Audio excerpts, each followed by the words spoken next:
হাতির মতো শক্তিও নয়, চিতার মতো দ্রুতও নয়, জিরাফের মতো লম্বাও নয়। তবুও সিংহকে বনের রাজা কেন বলা হয় জানেন?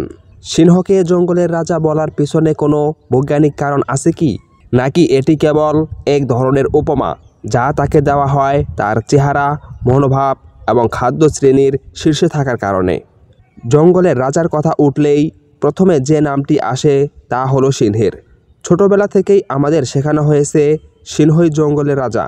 কিন্তু আপনি কি কখনো ভেবে দেখেছেন এর পেছনের কারণ কি? কোনো বৈজ্ঞানিক কারণ আছে নাকি শুধুই বলা হয়েছে? আসুন সেটাই জেনে নেওয়া যাক।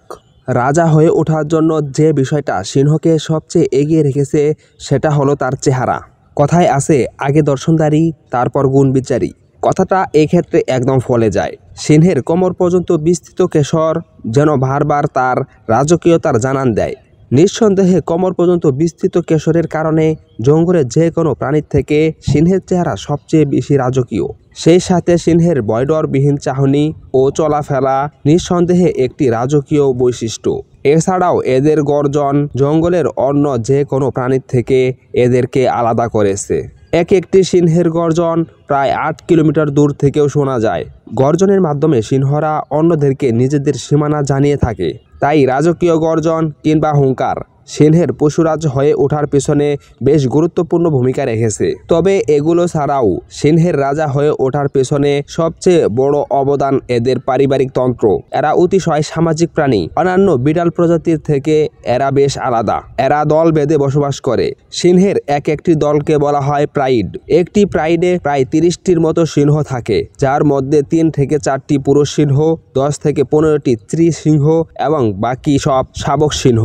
একটি প্রাইডের আকার নির্ভর করে খাদ্য, পানি ও শিকারের যোগ্যতার উপর।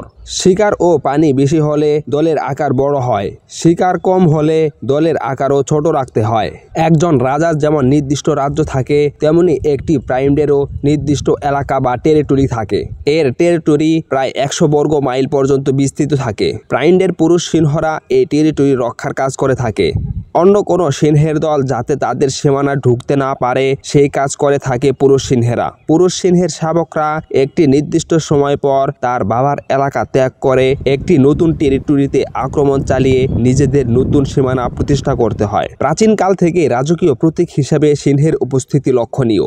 একজন রাজার বেশভূষা ও পরিবারতন্ত্র সিংহের মধ্যেই প্রবলভাবে ফুটে উঠেছে বলেই হয়তো প্রাচীনকাল থেকে রাজা বাদশারা তাদের রাজকীয় পতাকায় সিংহের অবয়বের আধিক্য রেখেছে। ভারতীয় উপমহাদেশের মতো এলাকায় যেখানে সিংহের চেয়ে বাঘের সহজপ্রাপ্য ও জনপ্রিয়, সেখানেও রাজা বাদশারা তাদের রাজকীয় পতাকায় বাঘের চেয়ে সিংহের উপস্থিতি বেশি লক্ষণীয়। সেজন্যই হয়তো প্রাচীনকাল থেকেই মানুষের মুখে মুখে বনের রাজা হিসেবে চলে এসেছে সিংহের নাম। শেষ করার আগে একটি বিষয়, দ্য লায়ন কিং এর মুফাসা কিংবা সিম্বার মতো সিংহদের মধ্যে কিন্তু কোনো রাজা নেই। একটি প্রাইডের সকল পুরুষ সিংহই সমান অধিকার ভোগ করে। নিজেদের মধ্যে রাজা প্রজা জাতীয় কোনো শ্রেণী বিভাগ নেই এদের।